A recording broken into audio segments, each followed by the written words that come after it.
जय हिंद साथियों, स्वागत है आपका self study classes with Sumit Jain YouTube channel और दोस्तों ऐप में। दोस्तों बहुत सारे स्टूडेंट को ऐप डाउनलोड नहीं करते बन रहा है या फिर कर भी लिया है तो कोर्स भी नहीं देख पा रहे हैं। तो मैं आज उनको बता दूं कि ये जो सेल्फ स्टडी क्लासेस इस प्रकार से जब आप प्ले स्टोर से करते हैं तो ये आपका वेल जो है आइकन उसमें लगा हुआ है ना। तो इस प्रकार से सेल्फ स्टडी क्लासेस आपको सर्च करना है और ऐसे आइकन में आपको ऐप मिलने वाला है। ठीक है, तो दोस्तों हम देखें कि प्ले स्टोर में आपको इस प्रकार से दिखेगा ये सेल्फ स्टडी क्लासेस। ठीक है, ये प्ले स्टोर में आपको सेल्फ स्टडी क्लासेस का ऐप दिखने वाला है। ठीक है, ये इमेज उसमें डली है, ये आइकन, ये लोगो उसमें डला है। ठीक है, अब दोस्तों इसको इंस्टॉल करना है, यहां से आप इंस्टॉल करेंगे। ठीक है, अब इंस्टॉल करेंगे तो वहां पर आपको नंबर मांगेगा, जीमेल नंबर मांगेगा, तो आपको ओटीपी आएगा, तो आप रजिस्टर करके आगे बढ़ेंगे। दोस्तों आज हम हिंदी साहित्य में पढ़ने वाले छायावाद की टॉप 20 रचनाएं। जी हाँ दोस्तों, आपको पता है कि 1918 से 1936 तक का जो काल माना जाता है वो छायावाद का काल माना जाता है और छायावाद के प्रवर्तक जयशंकर प्रसाद माने जाते हैं, जो कि ईलाचंद्र जोशी ने इन्हें माना है, जबकि रामचंद्र शुक्ल ने मुकुटधर पांडे को छायावाद का प्रवर्तक माना और सुमित्रा नंदन पंत को नंद दुलारी वाजपेयी ने छायावाद का प्रवर्तक माना। तो अलग अलग विद्वानों ने छायावाद का प्रवर्तक अलग अलग माना है। दोस्तों वही छायावाद के बारे में आज हम पढ़ने वाले हैं, वही छायावाद की रचनाओं के बारे में पढ़ने वाले। इसके पहले हमने आपको द्विवेदी योग है ना और भारतेंदु योग, रीतिकाल, भक्तिकाल आदि सभी रचनाएं याद करवा दी। दोस्तों अब आज आपकी बारी है कि दोस्तों आपको व्हाट्सएप ग्रुप से जुड़ना है। व्हाट्सएप ग्रुप से जुड़ने के लिए 9098609291 ये आप व्हाट्सएप ग्रुप में जुड़ सकते हैं दोस्तों, और आप ज्वाइन मेंबर चैनल के बन सकते हैं। ठीक है, ज्वाइन मेंबर बनने के लिए चैनल पर ज्वाइन बटन दिया है, ज्वाइन पर क्लिक करेंगे तो वहां पर 3 दोस्तों प्लान है। सबसे पहला प्लान है सिल्वर प्लान। सिल्वर प्लान में आपको 59 रुपये पे करना होगा। ठीक है, फिर है गोल्ड प्लान, 159 रुपये पे करना होगा। डायमंड प्लान जो कि दोस्तों आपको 299 रुपये करना होगा। 59 वाले सिल्वर प्लान में आपको दोस्तों क्या किया जाएगा, आपका कमेंट हाईलाइट होगा। ठीक है, आप लाइव स्ट्रीमिंग वाली वीडियो देख सकेंगे। ठीक है, गोल्ड प्लान में दोस्तों आपको और एक्स्ट्रा मिल जाएगा कि आपको इमोजी मिलेगा, लाइव स्ट्रीम मिलेगी, वॉलपेपर्स से संबंधित होंगे है ना।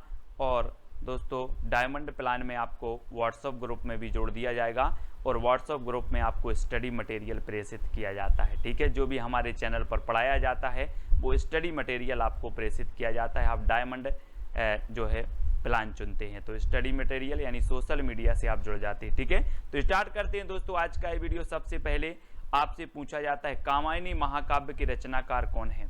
4 विकल्प हैं, 2 सेकंड में आप अपने उत्तर का बताना है दोस्तों।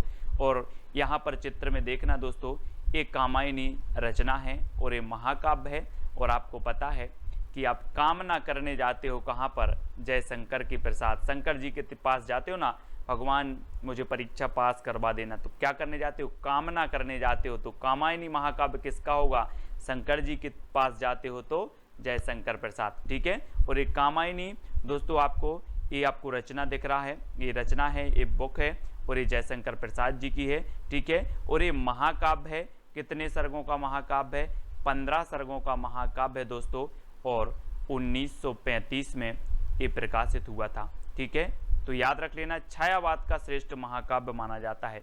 लोकायतन महाकाव्य के रचनाकार कौन है दोस्तों। 4 विकल्प हैं दोस्तों, महाकाव्य, लोकायतन और कामायनी, ये दोनों ही छायावाद के महाकाव्य हैं और आपको बताना है 2 सेकंड में। और इसकी जो ट्रैक है दोस्तों, लोक में सुमित्रा आए हैं, लोक में सुमित्रा आए हैं, तो लोक में तो लोकायतन और सुमित्रा आए हैं तो सुमित्रा नंदन पंत।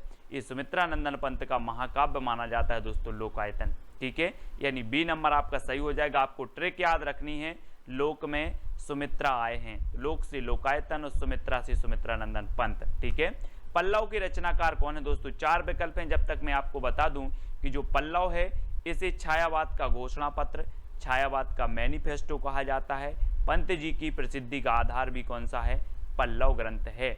और ये किसकी है, पंत जी की है, सुमित्रा नंदन पंत। और इन्हें प्रकृति का चेतेरा कवि भी कहा जाता है ना, प्रकृति का सुकुमार कवि, प्रकृति का चेतेरा कवि।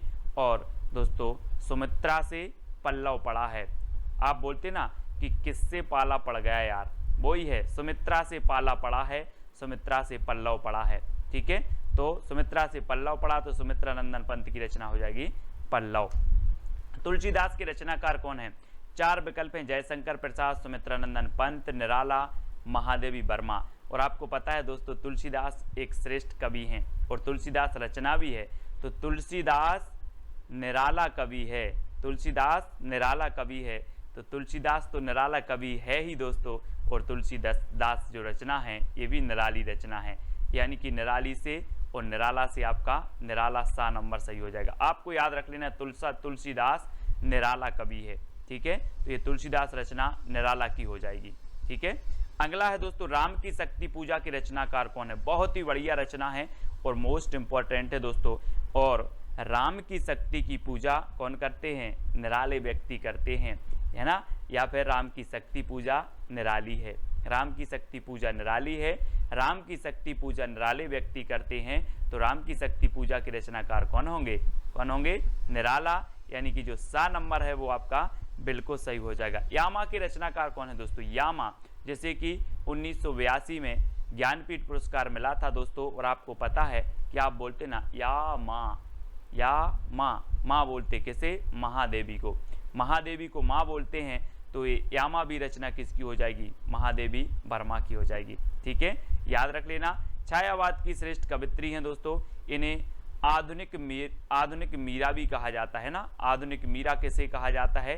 तो महादेवी वर्मा को, है ना। और चित्ररेखा के रचनाकार कौन है? 4 विकल्प हैं, 2 सेकंड है दोस्तों आपके, और आपको बताना है, और आपका बिल्कुल यहाँ पर सही हो जाएगा। चित्ररेखा ए राम कुमार वर्मा, यानी कि जो सा नंबर है वो बिल्कुल सही हो जाएगा। दोस्तों आपको पता है राम कुमार का चित्र रेखा ने देखा, चित्र रेखा, तो राम कुमार का चित्र रेखा ने देखा, ये आपकी ट्रिक है। तो चित्र रेखा, है ना, चित्र रेखा ने देखा किसका? राम कुमार का। तो चित्ररेखा के रचनाकार कौन होंगे? राम कुमार वर्मा। अब याद रख लेना आप कैसे याद रखोगे? राम कुमार का चित्र रेखा ने देखा, तो चित्ररेखा राम कुमार वर्मा की रचना हो जाएगी। ठीक है, अगला है निहार, रश्मि, नीरजा, सांदगीत और दीपशिखा के रचनाकार कौन है? 4 विकल्प आपके पास, जयशंकर प्रसाद, सुमित्रा नंदन पंत, राम कुमार वर्मा, महादेवी वर्मा। इनमें से 2 सेकंड में आपको बताना है कि निहार, रश्मि, नीरजा, है ना, सांदगीत और दीपशिखा। और आपको पता है दोस्तों कि ये पूरी ही रचनाएं किसकी हैं? महादेवी वर्मा की हैं। महादेवी वर्मा, यानी कि 4 नंबर आपका बिल्कुल सही हो जाएगा। अब यहाँ पर देखो दोस्तों, सबसे पहले क्या होता है प्रभात में? सबसे पहले जब हमारा सुबह होता है, प्रभात होता है, तब निहार आता है। निहार यानी कि ओस आता है कि सुबह सुबह की नहीं, ओस आता है, तो निहार आता है, निहार। ठीक है, फिर क्या आती है? रश्मि, यानी कि सूरज की ज्योति आती हैं, तो रश्मि आती है। ठीक है, फिर रश्मि आती है, और फिर दोस्तों नीरजा खिलती है, यानी कि जो है कमल खिलता है ना, कमल खिलता है, तो नीरजा खिलता है। ठीक है, फिर सांदगीत, फिर सांदगीत में हम क्या करते हैं? सांदगीत की बेला आती है, शाम को सांदगीत की बेला आती है, और उसके बाद हम महादेवी को क्या जलाते हैं? दीपशिखा जलाई जाती है, महादेवी को दीपशिखा जलाई जाती है। तो अब याद रख लेना, आप थोड़ा सा अपना मुंह ऊपर करो और देखो कि सबसे पहले प्रभात आता है ना, प्रभात आता है, फिर दोस्तों रश्मि आती है ना, फिर रश्मि आती है, फिर नीरजा खिलता है, फिर सांदगीत गाते हैं, सांदगीत की बेला आती है, और फिर महादेवी के सामने हम दीपशिखा जलाते हैं। तो ये चारों ही रचनाएं जो हो जाएंगी, 5 रचनाएं किसकी होंगी? महादेवी वर्मा की। ठीक है, इस प्रकार से याद रखेंगे। और अगला देखो दोस्तों, नए पत्ते की रचनाकार कौन है? जयशंकर प्रसाद, सुमित्रा नंदन पंत, निराला, महादेवी वर्मा। कौन है? ये सारी की सारी रचनाएं, ये सारी की सारी जो PDF स्टडी मटेरियल है दोस्तों, वो ज्वाइन मेंबर को ज्वाइन व्हाट्सएप ग्रुप में मिल पाएंगे। ठीक है, नए पत्ते के रचनाकार कौन है? और आपको पता है दोस्तों, ये नए पत्ते है ना, ये किसकी रचना है? सूर्यकांत त्रिपाठी, निराला। और आपने पेड़ में देखे होंगे जब नए पत्ते आते हैं तो बिल्कुल निराले पत्ते होते हैं। कैसे होते हैं? निराले होते हैं, नए पत्ते निराले होते हैं। तो नए पत्ते के रचनाकार कौन होंगे? निराला जी। ठीक है, अगला है निर्माल्य एक तारा के रचनाकार कौन है? 4 विकल्प हैं, बहुत ही बढ़िया प्रश्न है। और दोस्तों आपको पता है कि निर्मल एक तारा का वियोगी है, निर्मल एक तारा का वियोगी है, तो निर्मल से निर्माल, एक तारा से एक तारा का वियोगी है, सो मोहनलाल महतो वियोगी। ये वियोगी की रचनाएं हैं कौन सी? निर्मल और एक तारा। कैसे याद किया? आपको ट्रिक दी कि निर्मल एक तारा का वियोगी है, निर्मल एक तारा का वियोगी है, तो निर्मल और एक तारा के रचनाकार कौन होंगे? मोहनलाल महतो वियोगी। ठीक है। पंची और रागिनी के रचनाकार कौन है दोस्तों? गोपाल सिंह नेपाली, सुमित्रानंदन पंत, मोहनलाल महतो या फिर महादेवी वर्मा। पंची और रागिनी, और प्रश्न क्रमांक 11 में आपका बिल्कुल सही आंसर होगा रागिनी का नेपाली पंछी, रागिनी का नेपाली पंछी। तो रागिनी से रागिनी और नेपाली से हो जाएंगे आपके कौन? गोपाल सिंह नेपाली, और पंछी से पंछी। तो पंछी और रागिनी जो रचना है वो किसकी है? गोपाल सिंह नेपाली की। आपको ट्रिक याद रखना है, रागिनी का नेपाली पंछी, रागिनी का नेपाली पंछी। तो रागिनी और पंछी ये गोपाल सिंह नेपाली की रचना हो जाएंगी। ठीक है। अगला है दोस्तों अमृत और विष की रचनाकार कौन है? अमृत और विष 4 विकल्प हैं, और दोस्तों अगर आपने विष को अमृत समझकर पी लिया तो आपका उदय नहीं हो पाएगा। फिर क्या नहीं हो पाएगा? उदय नहीं हो पाएगा। तो अमृत और विष की रचनाकार कौन होंगे? बोले सर हमने विष को अमृत समझकर पी लिया और फिर उदय नहीं हुआ कभी। तो उदय शंकर भट्ट है ना, उदय शंकर भट्ट। और ये एक रचना अमृत और विष अमृतलाल नागर की भी है, कंफ्यूज नहीं होना। और ये अमृत और विष जो रचना है ये किसकी है? उदय शंकर भट्ट की भी है। ठीक है। तो डी नंबर आपका बिल्कुल सही है। कलापी की रचनाकार कौन है? कलापी। दोस्तों यहां पर देखो कला, एक कला लिखा है और आप बोलते हो सर मुझे कला सीखना है। मैंने बोला कितनी कला सीखना है? तो आपने कहा सर मुझे 80 कला सीखना है। कितनी सीखना है? 80। तो कला से कलापी और कला सीखना है कितनी? 80। तो आरसी प्रसाद सिंह, आरसी 80 से आरसी प्रसाद सिंह की रचना है कलापी। कई बार पूछी गई है। अब कभी नहीं बोलना कितनी कला सीखना है, 80 कला सीखना है, 80। ठीक है। अगला है अंतर्ध्वनि की रचनाकार कौन है दोस्तों? अंतर्ध्वनि, अंतर की ध्वनि मतलब अंदर की ध्वनि को जानो, अंतर की ध्वनि को जानना है। तो जानना है तो जनार्दन झा, जनार्दन है ना। अंतर्ध्वनि को क्या करना है? जानना है, जनार्दन, जनार्दन झा द्वैज की रचना हो जाएगी बी नंबर। अंतर्ध्वनि के रचनाकार कौन है आपसे पूछा जाएगा तो आप बोलोगे सर अंतर की ध्वनि को जानना है तो जनार्दन झा। ठीक है। अगला है मानसी, राका और विसर्जन की रचनाकार कौन है? दोस्तों एक मानसी राम त्रिपाठी जी की भी है। ठीक है। और याद रख लेना है, और ये मानसी जो रचना है ये आपकी उदय शंकर भट्ट की भी है। ठीक है। ऐसे आप याद रखेंगे मानसी, राका और विसर्जन। मानसी रुको, उदय शंकर का विसर्जन मत करना। मानसी रुको, उदय शंकर का विसर्जन मत करना। तो मानसी से मानसी, रुको से राका और विसर्जन से विसर्जन।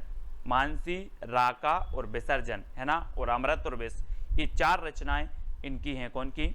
उदय शंकर भट्ट की। मानसी रुको, उदय शंकर का विसर्जन मत करना। मानसी रुको, उदय शंकर का विसर्जन मत करना। ये किसकी रचनाएं हो गई? उदय शंकर भट्ट, यानी डी नंबर आपका बिल्कुल सही हो जाएगा। ठीक है।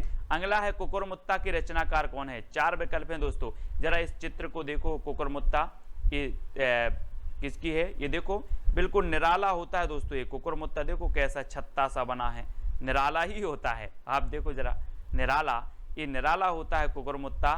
तो ये कुकुरमुत्ता के रचनाकार कौन होंगे? निराला है ना। बोले सर कुकुरमुत्ता चित्र में देखा ये निराला होता है, तो निराला की रचना हो जाएगी, ये सूर्यकांत त्रिपाठी निराला। ठीक है। अगला देखो खादी के फूल की रचनाकार कौन है? 4 विकल्प हैं, और दोस्तों ये संयुक्त रचना मानी जाती है 2 कवियों की। और वो कवि कौन से हैं? बच्चन के पंती ने खादी के फूल पहने। अपन बोलते ना नाती पंती, तो बच्चन के पंती ने खादी के फूल पहने, याद रख लेना है ना। बच्चन के पंती ने खादी के फूल पहने, तो ये खादी के फूल रचना है। और बच्चन के पंती ने पहनी, तो बच्चन और पंत, बच्चन और पंत की ये संयुक्त रचना मानी जाती है दोनों की। यानी कि विकल्प नंबर आपका सा जो है वो बिल्कुल सही हो जाएगा। खादी के फूल बच्चन के पंती ने पहले है ना, बच्चन के पंती ने खादी के फूल पहने। ये ट्रिक है आपकी। तो खादी के फूल जो रचना है ये बच्चन और पंत की हो जाएगी। ठीक है, इसको आप याद रखेंगे। अगला है करुणालय और आंसू की रचनाकार कौन है। दोस्तों आपको ट्रिक कौन सी अच्छी लगी है वो आप बता देना, और आप ज्वाइन व्हाट्सएप ग्रुप से ज्वाइन होना चाहते हैं, है ना, जुड़ना चाहते हैं, तो आपको चैनल के ज्वाइन मेंबर बनना पड़ेगा। ज्वाइन मेंबर का अलग से व्हाट्सएप ग्रुप है और जो है सब्सक्राइबर मेंबर का अलग से व्हाट्सएप ग्रुप है। ठीक है, तो ज्वाइन मेंबर को विशेष जो है यहाँ पर स्टडी मटेरियल प्रेषित किया जाता है दोस्तों, और सब्सक्राइब मेंबर को टेस्ट आदि बहुत सारी चीज़ें करवाई जाती हैं। तो आप ज्वाइन मेंबर बनना चाहते हैं तो चैनल के ज्वाइन बटन पर क्लिक करें और वहाँ से आप कुछ राशि पे करके जो है ज्वाइन मेंबर बन सकते हो। करुणालय और आंसू की रचनाकार कौन है। दोस्तों आपको पता है कि करुणालय आंसू, करुणा के आंसू हम पढ़ते ना, करुणा के आंसू शंकर जी के सामने करुण के आंसू, ऐसे लिख लो, शंकर जी के सामने करुण के आंसू बहाते हैं, करुणा के आंसू बहाते हैं, करुण से करुणा कर दो, करुणा के आंसू बहाते हैं, किसके सामने, शंकर जी के सामने। तो शंकर जी यानी कि जयशंकर प्रसाद। वैसे तो करुणालय और आंसू सभी को पता होगा, लेकिन याद रख ले कि जो है शंकर जी के सामने करुणा के आंसू बहाते हैं, करुणा के आंसू, तो करुणालय और आंसू। ठीक है, इस प्रकार से कामायनी इनकी हम रचना पढ़ चुके हैं। ठीक है, करुणालय भी है, आंसू भी है, झरना भी है, और वसी एक इनकी रचना भी है। ठीक है, तो इनको भी आपको याद रखेंगे। और यहाँ पर शंकर जी के सामने करुणा के आंसू बहाते हैं। लहर, झरना और उर्वशी की रचनाकार कौन है दोस्तों। 4 विकल्प हैं, 4 में से आपको बताना है, और यहाँ पर आपका जो बिल्कुल सही आंसर हो जाएगा वो क्या हो जाएगा, लहर। यहाँ पर देखो दोस्तों, ये शंकर जी बैठे हुए हैं, है ना, शंकर जी बैठे हैं और यहाँ से इनके जटों से लहर निकली। तो लहर निकली तो मानो ऐसा लग रहा था कि झरना निकला है, कोई झरना, है ना। और जब लोगों ने देखा तो लोगों के उर बसी, लोगों के उर मतलब हृदय, और हृदय में बसी। तो ऐसी लहर निकली कि झरना लग रहा था, और जब झरना लोगों ने देखा तो लोगों के उर बसी। तो कहाँ से, शंकर जी की जटाओं से। आप बोलते ना कि गंगा निकली है। तो लहर, झरना और उर्वशी के रचनाकार कौन होंगे, जयशंकर प्रसाद। ठीक है, शंकर जी का नाम आ रहा है तो यहाँ भी शंकर, जयशंकर प्रसाद। ठीक है, तो ये 7 नंबर आपका बिल्कुल सही हो जाएगा। अब दोस्तों आपकी चैलेंज प्रश्न की बारी है। आपको बताना है कला और बूढ़ा चांद की रचनाकार कौन है। कला और बूढ़ा चांद मैत्री शरण गुप्त, है ना, जगन्नाथ दास रत्नाकर, पंत या फिर जयशंकर प्रसाद, ये आपको बताना है। और साथ ही बताना है कि इसको साहित्य अकादमी पुरस्कार कब मिला है। ठीक है, मैत्री शरण गुप्त की एक रचना भी आपको लिखनी है, जगन्नाथ दास रत्नाकर की एक रचना भी लिखना है, पंत की एक रचना लिखना है, और जयशंकर प्रसाद की भी एक रचना लिखना है। और साथ ही कला और बूढ़ा चांद एक किसकी रचना है, इसे साहित्य अकादमी पुरस्कार कब मिला, ये सभी लोग कमेंट में लिखेंगे। मैं सभी के कमेंट देखता हूं। और सुबह रोज 9:30 बजे आपकी क्लास होती है दोस्तों। बहुत सारे स्टूडेंट को ऐप डाउनलोड नहीं करते बन रहा है, या फिर कर भी लिया है तो कोर्स भी नहीं देख पा रहे हैं। तो मैं आज उनको बता दूं कि ये जो सेल्फ स्टडी क्लासेस इस प्रकार से जब आप प्ले स्टोर से करते हैं तो ये आपका जो है आइकन उसमें लगा हुआ है ना। तो इस प्रकार से सेल्फ स्टडी क्लासेस आपको सर्च करना है और ऐसे आइकन में आपको ऐप मिलने वाला है। ठीक है, तो दोस्तों हम देखें कि प्ले स्टोर में आपको इस प्रकार से दिखेगा ये सेल्फ स्टडी क्लासेस। ठीक है, ये प्ले स्टोर में आपको सेल्फ स्टडी क्लासेस का ऐप दिखने वाला है। ठीक है, ये इमेज उसमें डली है, ये आइकन, ये लोगो उसमें डला है। ठीक है, अब दोस्तों इसको इंस्टॉल करना है, यहां से आप इंस्टॉल करेंगे। ठीक है, अब इंस्टॉल करेंगे तो वहां पर आपको नंबर मांगेगा, जीमेल नंबर मांगेगा, तो आपको ओटीपी आएगा, तो आप रजिस्टर करके आगे बढ़ेंगे।